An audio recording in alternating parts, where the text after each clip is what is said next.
আসসালামু আলাইকুম। আসসালামু আলাইকুম। আসসালামু আলাইকুম। আসসালামু আলাইকুম। বন্ধু কেমন আছিস? এক কাপ চা দে। কিরে মামা, 7 দিন হয়ে গেছে তোর বিয়া, তুই এখনো শেরওয়ানি নাকে রুমাল, তাই নাকি? কাহিনী তো বন্ধু ইতিহাস।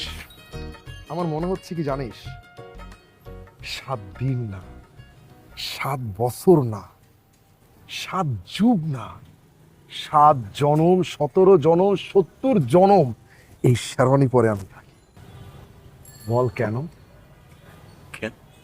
শেরওয়ানি টেরওয়ানি যখন পরা, বাসর ঘরে যখন ঢুকলাম বন্ধু, জাস্ট পাড়াটা দিলাম, এরপর থেকে শুরু হলো আমার জীবন অন্যরকম মজা। বাসর ঘরে ঢোকার পর থেকে কেয়ারিং, আবেগ, ভালোবাসা, আদর, যত্ন, এ যে কি মজা, এর মতো মজা আর পৃথিবীতে নাই।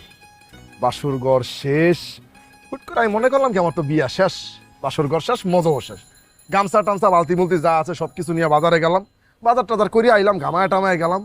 এরপরে বন্ধু, বউ যখন বাজারের ব্যাগটা হাত থেকে নিল, নেওয়ার পরে সেই বাসর ঘরের আবার ওই যে ফিল, রাতের ফিল, আদর, যত্ন, কেয়ার, ভালোবাসা দিল, আমার মনে হলো কি আমি আবার বাসর ঘরে আছি।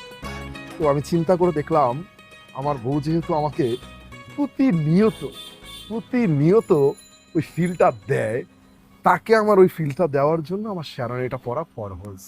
জানিস, বাবার উপর খুব রাগ যে আপনি জানেন বিয়ের পরে মানুষের লাইফে এত মজা হয়, তাহলে আপনি আমাকে কেন বিয়েটা করালেন না? সে জীবনও করাইতো না, শুধুমাত্র পলায়া ধরিয়া নিয়ে আইসি দেখে আমার জীবনে এই সুখ, এই আনন্দেই মজা পাচ্ছে। মানে মোরাল অফ দ্য স্টোরি বন্ধু, বিয়ে মানে একটা মায়া, এই এক অন্যরকম প্রাণ। বিয়ের পরে তুই যখন বাসা থেকে বের হবি, মনে হবে কি জানিস, তোর বউ তোকে পিছন থেকে ডাকে, ওই দেখ আমাকে ডাকছে, শুন শুন, কান পেতে শোন, ওগো আসছি। সে যাই, চা খাবো না, দূর।